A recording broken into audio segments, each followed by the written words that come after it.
Shalom Bapak Ibu, senang berjumpa lagi pada kesempatan ini di mana saya, Henry Yanusa, akan membagikan firman Tuhan lewat program online service. Dan judul atau tema daripada firman Tuhan hari ini adalah mengapa saya harus mengampuni sesama saya. Nah, sebelum kita baca firman Tuhannya, saya ingin memberikan introduction terlebih dahulu. Di dalam kehidupan ini Bapak Ibu, kita tidak akan pernah bisa luput dari orang lain berbuat salah kepada diri kita. Kita tidak akan bisa lolos dari perbuatan salah orang lain terhadap diri kita. Dan ini bisa terjadi di mana saja. Misalkan di dalam keluarga antara suami istri. Terjadi keributan karena masalah hal-hal yang sepele, tetapi membutuhkan pengampunan di dalamnya, saling memaafkan di dalamnya. Kemudian bisa terjadi juga antara orang tua dan anak karena kesalahpahaman. Antara kakak beradik, antara saudara, antara mertua dan menantu. Ya, yang paling sering terjadi seperti itu. Juga bisa terjadi di dalam gereja. Antara jemaat dengan gembala, gembala dengan jemaat, hanya karena masalah khotbah yang menyinggung hati jemaat dan kita perlu pengampunan, memaafkan. Juga bisa terjadi dalam pelayanan kita. Antara sesama volunteers, antara sesama pengerja di dalam gereja. Di mana terjadi gesekan antara satu dengan yang lain. Dalam pertemanan. Bahkan bisa terjadi juga dalam hubungan antara pemuda dan pemudi. Atau dalam pacaran. Bagaimana seseorang diputusin oleh pacarnya. Dia perlu memaafkan, dia perlu mengampuni mantannya. Karena ada orang yang tidak memaafkan tetapi dia menyimpan kepahitan, dia menyimpan kekecewaan, dia menyimpan kemarahan. Sehingga itu bisa terjadi bertahun-tahun, 10 tahun, 15 tahun. Dan hal tersebut akan membuat dirinya tidak nyaman, tidak bahagia, tidak bebas. Apa yang terjadi kalau jika kita tidak mengampuni atau memaafkan orang lain yang bersalah kepada kita? Nah, saya pakai ilustrasi seperti ini. Itu seperti kalau Anda tidak mengampuni orang lain atau tidak memaafkan orang lain, Anda menyimpan kepahitan, kemarahan, kekecewaan di dalam hati Anda. Itu seperti Anda yang meminum racun tetapi Anda mengharapkan orang lain yang mati.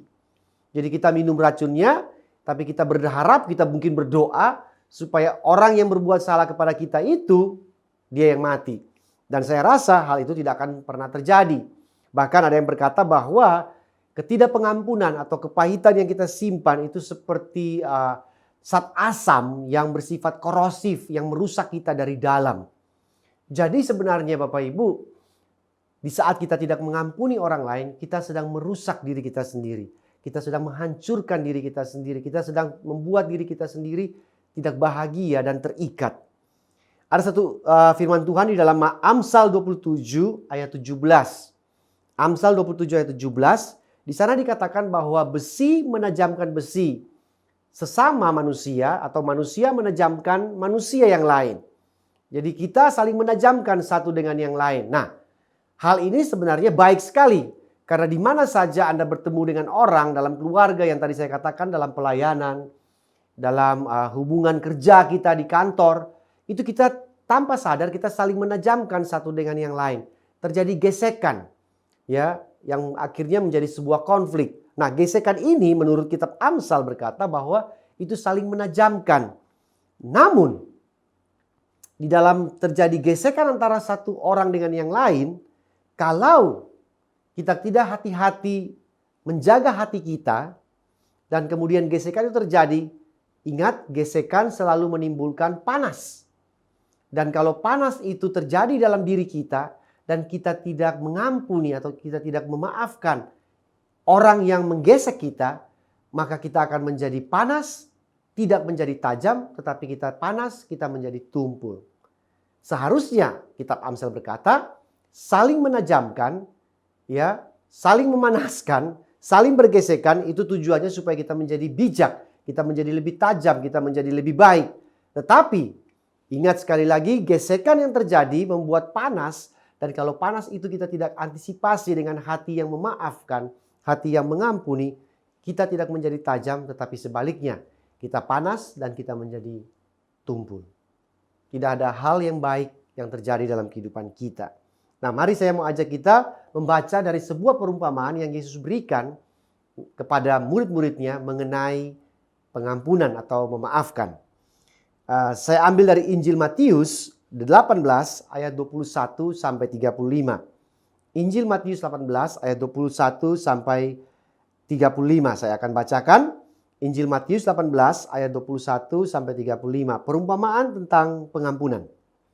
Kemudian datanglah Petrus, salah seorang daripada murid Yesus, berkata kepada Yesus, "Tuhan, sampai berapa kali aku harus mengampuni saudaraku?" Nah, perhatikan baik Bapak Ibu. Dia katakan mengampuni saudaraku. Berarti bukan orang lain. Orang yang dekat-dekat dengan kita. Karena memang yang paling sulit untuk kita maafkan atau kita ampuni adalah orang yang paling dekat dengan kita. Keluarga kita sendiri, teman pelayanan kita sendiri, sahabat kita. Itu jauh lebih sukar kita ampuni mereka kalau mereka berbuat salah kepada kita. Jadi Petrus berkata, sampai berapa kali aku harus mengampuni saudaraku jika ia berbuat dosa atau berbuat salah terhadap aku. Dan Petrus menyebutkan sebuah angka di sana, yaitu sampai 7 kali.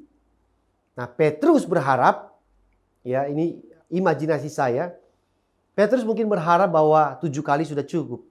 Ekspektasi daripada Petrus 7 kali sudah banyak. Dan Yesus menjawab, Yesus berkata kepada Petrus. Yesus berkata kepadanya, "Bukan, aku berkata kepadamu bukan sampai 7 kali, melainkan sampai 70 kali 7 kali. Ketika Petrus mengajukan sebuah angka, Yesus menjawab atau meresponi Petrus dengan angka pula. Yaitu apa? 70 kali 7 kali. Kalau dijumlahkan menjadi 490 kali. Nah, coba kita tempatkan diri kita sebagai seorang Petrus. Ketika dia berharap 7 kali angka yang sudah cukup. Dan ternyata Yesus menjawab bahwa belum cukup. Harus 490 kali. 70 kali 7 kali. Dan saya yakin Petrus pasti tercengang. Dia akan kaget bahwa ini di luar ekspektasinya. Angka 7 yang dia pikir cukup ternyata tidak cukup. Dan nanti saya akan jelaskan bahwa pengampunan sebenarnya bukan urusannya dengan angka atau jumlah. Saya lanjutkan ayat 23. Yesus memberikan perumpamaan. Sebab hal kerajaan sorga seumpama seorang raja yang hendak mengadakan perhitungan. Nah, ini kata yang muncul di sana adalah perhitungan. Karena tadi Petrus mengajukan sebuah angka. Dia mau coba hitung-hitungan mengenai pengampunan. Maka Yesus mengambil perumpamaan dengan memakai kata perhitungan. Seorang raja mengadakan perhitungan dengan hamba-hambanya. Setelah ia mulai mengadakan perhitungan itu, dihadapkanlah kepadanya seorang yang berhutang. Muncul angka lagi Bapak Ibu. 10.000 talenta. Nanti saya akan jelaskan berapa banyak 10.000 talenta itu. Tetapi karena orang itu tidak mampu melunaskan hutangnya, raja itu memerintahkan supaya ia dijual beserta anak istrinya dan segala miliknya untuk membayar hutangnya yang sebesar 10.000 talenta angkanya. Ayat 26. Maka sujudlah hamba itu menyembah raja itu, katanya, "Sabarlah dahulu, segala hutangku akan kulunaskan." Lalu tergeraklah hati raja itu oleh belas kasihan kepada hamba itu, sehingga ia membebaskannya dan menghapuskan hutangnya. Tetapi ketika hamba itu keluar, ia bertemu dengan hamba yang lain, temannya, yang berhutang, muncul angka lagi, 100 dinar kepadanya. Ia menangkap, mencekik kawannya itu, dan katanya, "Bayar hutangmu." Maka sujudlah kawannya itu memohon kepadanya, "Sabarlah dahulu, hutangku itu akan kulunaskan." Kawannya ini berkata-kata persis seperti hamba ini waktu dia bertemu raja sebelum dia dibebaskan. Yaitu, "Sabar dahulu, hutangku itu akan kulunaskan." Namun kejadiannya berbeda. Ayat 30. Tetapi ia menolak dan menyerahkan kawannya itu ke dalam penjara sampai dilunaskan hutangnya itu. Nah, kenapa dia menyerahkan kawannya itu ke dalam penjara? Karena ada sebuah hukum, barang siapa tidak bisa melunaskan hutangnya harus dipenjarakan. Melihat itu, kawan-kawannya yang lain sangat sedih. Lalu menyampaikan segala yang terjadi itu kepada tuan mereka. raja itu menyuruh memanggil orang itu kembali dan berkata kepadanya, "Hai hamba yang jahat, seluruh hutangmu telah kuhapuskan," yang 10.000 talenta tadi, "karena engkau memohonkannya kepadaku. Bukankah engkau pun harus mengasihani kawanmu seperti aku telah mengasihani engkau?" Maka marahlah tuannya itu dan menyerahkannya kepada algojo-algojo sampai ia melunaskan seluruh hutangnya. Artinya si hamba ini dimasukkan kembali ke dalam penjara. Ingat tadi hukumnya, barang siapa berhutang harus masuk penjara jikalau ia tidak bisa melunasi hutangnya. Ayat 35. "Maka Bapakku yang di surga akan berbuat demikian juga terhadap kamu apabila," jadi ada kata apabila, "kamu masing-masing tidak mengampuni saudaramu dengan segenap hatimu."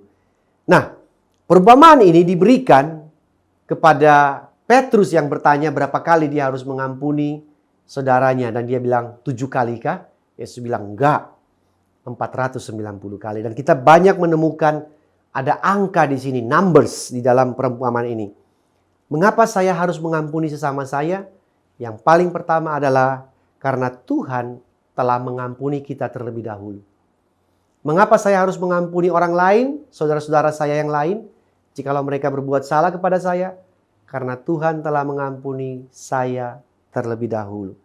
Pengampunan adalah sesuatu yang dimulai dari kita menerima terlebih dahulu, baru kita bisa memberi kepada yang lain. Nah, pertanyaannya, seberapa besar hutang kita kepada Tuhan? Sehingga kita wajib mengampuni saudara kita yang lain. Seberapa besar hutangnya? Tadi Yesus dalam perumpamaannya memberikan perumpamaan dengan memakai angka 10.000 talenta. Dan saya cari berapa nilai 10.000 talenta itu dalam mata uang rupiah. Sekitar 3-4 triliun Bapak Ibu. Sebuah angka atau numbers, jumlah yang sangat besar sekali. 3-4 triliun. Dan kalau kita hitung dengan angka atau jumlah UMR orang yang bekerja di negara Indonesia, mungkin bisa sekitar 3 atau 4 juta, mungkin sampai 5 juta per bulan, maka kurang lebih orang tersebut harus bekerja 100.000 tahun untuk baru bisa melunasi 3-4 triliun hutangnya. Ingat, barang siapa hukumnya adalah barang siapa tidak bisa melunasi hutangnya harus dipenjarakan. Dan bayangkan Bapak Ibu, dengan 3-4 triliun ini kita harus bekerja 100.000 tahun. Makanya tadi dalam perumpamaan tersebut dikatakan bahwa hamba ini waktu dia tahu hutangnya sebesar 3 triliun dan gajinya hanya 5 juta per bulan, mau sampai kapan dia bekerja? Bahkan sampai anak cucunya, sampai ke cicitnya, sampai generasi ke-10-nya tidak akan bisa lunas hutangnya. Sehingga dikatakan dalam perumpamaan tersebut, bahkan sampai dirinya, istrinya, anaknya, dan seluruh hartanya dijual pun tidak bisa menutupi hutang yang sebegitu besar. Dan dia bersujud hamba ini kepada sang raja itu, dan dia memohon belas kasihan, dia memohon kesabaran daripada tuannya, bahwa dia akan melunasi hutangnya. Menurut Bapak Ibu, apakah mungkin si hamba ini bisa melunasi hutang yang jangka waktunya 100.000 tahun itu? Impossible, mustahil. Sehingga raja itu muncul belas kasihan terhadap hamba tersebut bukan karena dia bersujud, bukan karena dia nyembah-nyembah raja tersebut sehingga timbul belas kasihan, bukan. Karena raja itu tahu bahwa hutang daripada hamba ini adalah sebuah hutang yang impossible, adalah sebuah hutang yang mustahil bisa dibayar. Makanya itu membuat dia belas kasihan terhadap hamba tersebut. Karena tidak akan mungkin engkau bisa melunasi hutang tersebut. Sehingga raja ini berkata, ya sudahlah, cukuplah. Kamu gak usah perlu nyembah lagi, gak perlu sujud lagi. Saya anggap hutangmu lunas. Dan tahukah Bapak Ibu, dalam hukum dunia ini, hutang tidak bisa lunas begitu saja tanpa seseorang membayarnya. Dan ini kalau kita hubungkan dengan Yesus yang telah mati di atas kayu salib. Dialah yang membayar hutang kita yang tidak mungkin itu. yang harus bekerja sampai 100.000 tahun, artinya kekal, lama banget. Yang jumlahnya 3 sampai 4 triliun itu. Yesus yang membayar buat kita semua. Sehingga si hamba ini yang mewakili diri kita semua lunas. Ya. Dan ketika dia keluar, dia ketemu dengan temannya yang lain yang hanya berhutang, dikatakan dalam perumpamaan itu adalah 100 dinar. Dan di dalam informasi yang saya dapat itu hanya jumlahnya dalam rupiah 10 juta rupiah Bapak Ibu. Jumlah yang tidak besar. Dan kalau kita pakai dengan ukuran UMR di negara Indonesia, itu mungkin kerja cuma 3-4 bulan selesai membayar hutang 10 juta rupiah. Dan temannya ini bersujud dan minta ampun atau memohon belas kasihannya bahwa dia akan melunasinya, mungkin butuh waktu 3-4 bulan. Tapi dia tidak peduli. Dia cekek temannya dan dia paksa temannya itu yang berhutang 10 juta rupiah harus bayar sekarang. Hamba ini jahat. Dia tidak tahu diri. Dia lupa diri. Dia lupa. Dia harus bekerja 100.000 tahun untuk membayar hutangnya. Dibandingkan dengan temannya hanya 4 bulan bekerja selesai hutangnya. Dia lupa kasih karunia. Dia lupa pengampunan daripada raja itu kepada dirinya dibandingkan dengan kepada temannya. Jadi mengapa saya harus mengampuni sesama saya atau saudara saya? Yang paling pertama adalah karena Tuhan telah mengampuni kita semua dengan sebuah hutang yang tidak terbayangkan, yang tidak terkira jumlahnya. Begitu besar Dia ampuni kita. Sehingga saya dan saudara semua, kita harus wajib, kita harus mengampuni sesama kita. Hutang daripada hamba itu yang tidak mungkin dibayarkan dibandingkan dengan hutang temannya yang sangat mungkin bisa dibayarkan atau dilunasi. Saudara bisa lihat sebuah perbandingan itu, hutang kita yang tidak mungkin bisa dibayarkan kepada Tuhan disejajarkan atau dibandingkan dengan hutang orang lain kepada kita yang sangat mungkin bisa dibayarkan. Dalam doa Bapa kami disebutkan bahwa ampunilah kami akan kesalahan kami seperti kami juga mengampuni orang yang bersalah kepada kami. Yesus mengajarkan doa ini bahwa Tuhan mengampuni kita seperti kita mengampuni orang lain yang bersalah kepada kita. Ada kata seperti. Saudara bayangkan anugerah Tuhan buat kita semua. Jumlah yang begitu besar, 3 triliun, seperti 10 juta orang yang berbuat salah kepada kita. Atau orang yang mengutangi kita. Kenapa saya harus mengampuni sesama saya? Karena Tuhan sudah terlebih dahulu mengampuni kita. Yang kedua, pengampunan adalah sebuah proses ilahi di dalam hati, bukan di kepala kita. Jadi ketika saya harus mengampuni saudara saya yang bersalah kepada saya, itu sebuah proses yang terjadi di hati Bapak Ibu, bukan di kepala. Nah, Petrus waktu bertemu dengan Yesus, ketika dia bertanya, saya harus mengampuni saudara saya berapa kali? 7 kali kah? Petrus menggunakan kepala. Kenapa saya berkata demikian? Karena dia menyebutkan angka 7. 7 adalah sebuah angka yang berurusan dengan kepala. Hitung-hitungan. Ya, sebuah perhitungan. Dan ternyata pengampunan itu tidak bisa diproses di kepala. Dan Yesus menjawab kepada Petrus 70 kali 7, 490 kali. Apakah Yesus sedang menggunakan kepala juga untuk menjawab Petrus mengenai pengampunan? Bukan demikian. Tetapi Yesus sedang mau berkata kepada Petrus dan juga kita semua, pengampunan tidak bisa dilakukan dengan berproses di kepala. Kenapa? Karena pengampunan harus dimulai dari hati kita. Pengampunan adalah sebuah proses kesempurnaan kasih karunia Allah yang bekerja di dalam hati kita sehingga kita bisa mengampuni, memaafkan orang yang bersalah kepada kita. Karena ini bukan soal angka. Karena kalau kita hanya mempersoalkan berapa kali saya harus mengampuni saudara saya, kita mengadakan kalkulasi besar kecil, untung rugi kalau saya mengampuni orang lain yang bersalah kepada saya, maka saya jamin kita akan gagal untuk mengampuni atau memaafkan orang lain. Kalau kita udah berpikir bahwa saya yang rugi Pak, dia yang berbuat salah kepada saya, dia yang pinjam uang saya, kok saya yang harus memaafkan dia? Dia yang menyakiti hati saya, kenapa saya harus mengampuni dia? Saya yang disakiti Pak, saya yang rugi. Nah itu di kepala Bapak Ibu, itu kita sedang berargumen dengan Tuhan mengenai besar kecil, untung rugi ya kita dengan orang lain. Seperti yang terjadi dalam perumpamaan tadi. Hati kita akan sulit sembuh jika kita selalu izinkan pikiran kita atau kepala kita mengunjungi TKP di mana kita disakiti. Karena pengampunan bukan urusan dengan kepala. Pengampunan lebih berurusan dengan hati kita. You can always forgive without forgetting. Betul, kita akan selalu bisa mengampuni tanpa melupakan. Karena saya tidak pernah menjumpai ada orang yang mengampuni orang lain, tiba-tiba dia mengalami amnesia. Dia lupa ingatan, dia lupa kesalahan orang itu kepada dirinya. Tidak akan hilang Bapak Ibu. Tetap ada di memori kita, ada di kepala kita. Tetapi kasih karunia Allah bekerja terlebih dahulu di dalam hati kita.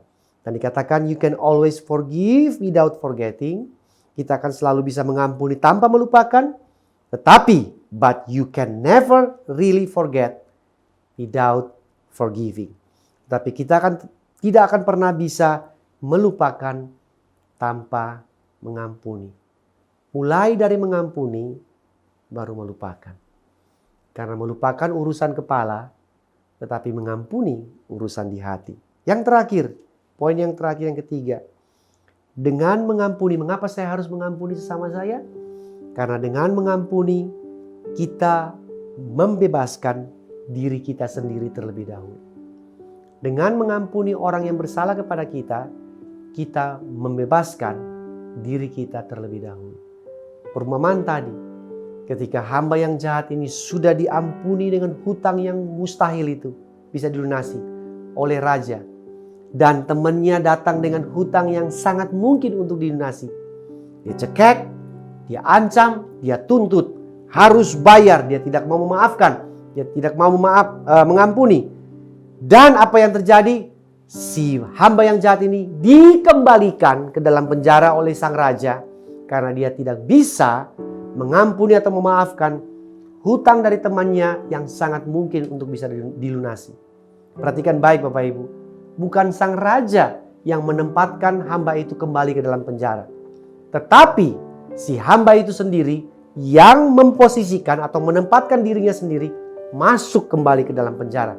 Dengan bagaimana? Dengan tidak mengampuni sesamanya, dengan tidak mengampuni saudaranya yang lain. Jadi, di saat Bapak, Ibu, dan saya tidak mengampuni atau memaafkan orang lain yang bersalah kepada kita, otomatis kita sendiri yang menempatkan diri kita di dalam penjara tersebut. Karena hukumnya berkata bahwa barang siapa berhutang dan tidak bisa melunasi harus dimasukkan ke dalam penjara. Jadi seakan-akan waktu kita tidak mengampuni atau memaafkan saudara yang lain bersalah kepada kita, kita sepertinya mengembalikan kembali hutang yang 3 triliun itu kepada diri kita.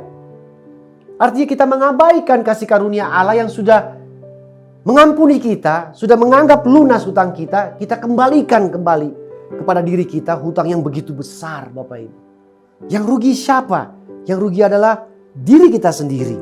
Karena kita tidak bisa mengampuni saudara kita yang bersalah kepada kita.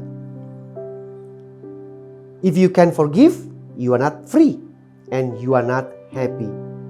Kalau saudara dan saya tidak bisa mengampuni, kita tidak akan bebas. Kita akan kembali ke dalam penjara tersebut. Dan orang di dalam penjara tidak akan pernah bisa bahagia. Tidak akan pernah bisa merdeka. Perhatikan dalam perumpamaan tadi. Raja begitu mengampuni hamba itu, statusnya langsung berubah. Dari hamba, seorang narapidana dalam penjara, tawanan, langsung dipasang titel atau status orang bebas. Dan dia keluar dari penjara tersebut. Tetapi ketika dia tidak bisa mengampuni saudaranya yang lain, label itu atau status itu dikembalikan lagi kepada dia. Dari orang bebas menjadi tawanan dan dimasukkan kembali ke dalam penjara. Betul, pengampunan tidak akan mengubah masa lalu kita. Tetapi pengampunan membuat masa depan kita pasti berbeda.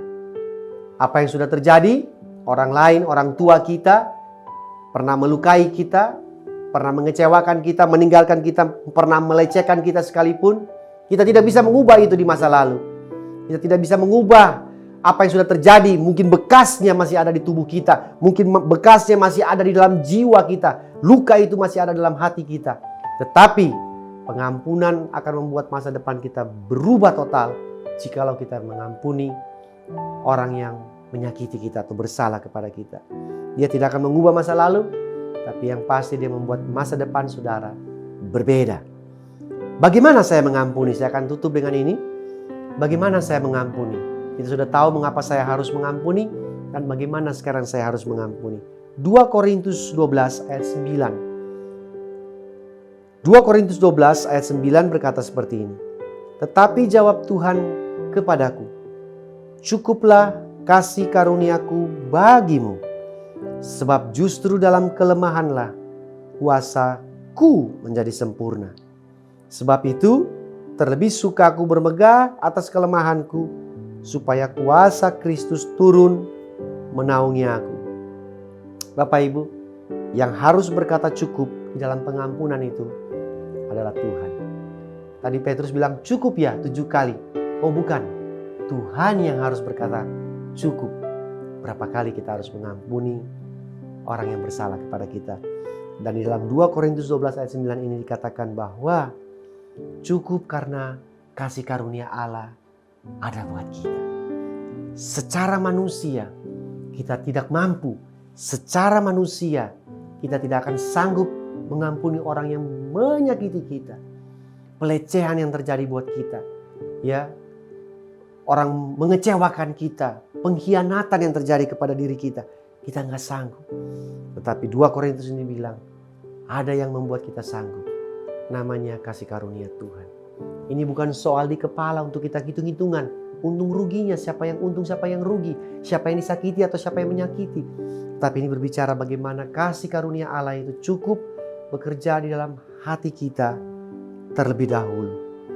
Sukacita setelah diampuni oleh Tuhan harusnya berbanding sejajar dengan sukacita kita mengampuni orang lain. Saya tahu kita semua pernah mengalami sukacita. Pertama kali kita merasakan sukacita ketika kita lahir baru. Kita terima Yesus sebagai juru selamat kita. Dosa kita diampuni. Kita mengalami sukacita yang besar. Tetapi perhatikan baik Bapak Ibu. Sukacita yang sama pun akan bisa terjadi dalam hidup kita kalau kita belajar mengampuni orang lain yang bersalah kepada kita. Saya akan akhiri dengan kalimat ini untuk kita renungkan bersama-sama di akhir khotbah ini. Kita tidak bisa luput dari orang yang bersalah kepada kita. Saya ulangi, kita tidak akan bisa luput atau lolos dari orang lain bersalah kepada kita.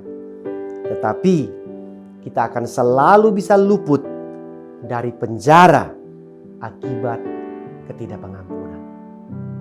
Saudara dan saya tidak akan pernah bisa lolos luput dari orang lain menyakiti kita. Karena setiap hari pasti terjadi demikian. Perkataan, perbuatan, sikapnya menyakiti kita. Kita nggak bisa luput. Tetapi kita akan selalu bisa luput dan lolos dari penjara ketidakpengampunan, ketidakmaafkan kita kepada orang lain. Dan pilihan ada di tangan saudara, keputusan ada di hati saudara. Ingat, cukuplah kasih karunia Tuhan untuk kita semua bisa mulai belajar mengampuni, memaafkan saudara kita yang lain menyakiti kita. Terima kasih sudah mendengarkan firman Tuhan pada saat ini. Saya berdoa dan berharap biarlah ini menjadi kekuatan, menjadi sebuah terobosan dalam hidup saudara untuk supaya saudara mengalami kemerdekaan yang sesungguhnya di dalam Kristus yang telah mengampuni kita. Mari kita berdoa untuk mengakhiri firman Tuhan ini. Bapa di surga, kami mengucap syukur untuk firman yang telah kami dengar. Secara daging, secara manusia, kami tidak mampu, kami tidak sanggup. Karena kami begitu disakiti, kami begitu dilukai, kami begitu dikecewakan, kami begitu dikhianati. Dan itu masih tersimpan baik dalam kepala kami, dalam memori kami, dalam ingatan kami. Tapi firman Tuhan datang kepada kami pada hari ini, bahwa cukup besar kasih karunia Tuhan buat kita. Untuk kami mulai dari hati kami, mengampuni, memaafkan saudara kami, istri kami, suami kami, anak-anak kami, orang tua kami, mertua kami, gembala kami, jemaat kami, teman sekerja kami, teman kantor kami, teman sepelayanan kami yang berbuat salah kepada kami. Kami bisa mulai dari hati kami yang sedang diproses oleh kasih karunia Allah, yang sedang dipenuhi oleh anugerah Allah. Karena dosa kami yang sangat besar itu sudah diampuni terlebih dahulu. Terima kasih Bapa di surga, kami memulai pengampunan kepada orang lain. Karena Tuhan sudah mengampuni dosa kami yang sangat besar. Sehingga itu menjadi kekuatan, menjadi motivasi, menjadi dorongan buat kami. Untuk kami belajar memaafkan, mengampuni orang yang bersalah kepada kami. Biarlah firman Tuhan ini datang kepada kami semua yang menonton online service pada saat ini. Sehingga kami timbul pengharapan yang baru. Bahwa masih ada jalan harapan, kekuatan. Untuk kami bisa mengampuni orang yang bersalah kepada kami. Berkati semua umatmu, jemaatmu yang menonton, menyaksikan online service ini. Biar Tuhan tambah-tambahkan setiap hari kekuatan yang baru, kasih yang baru, semangat yang baru. Untuk kami selalu bertumbuh di dalam Kristus. Terima kasih Bapa. Kami mengucap syukur untuk firman-Mu. Dalam nama Juru Selamat kami Yesus Kristus, kami sudah berdoa dan mengucap syukur. Amin. Sampai jumpa. Tuhan memberkati hati saudara semua.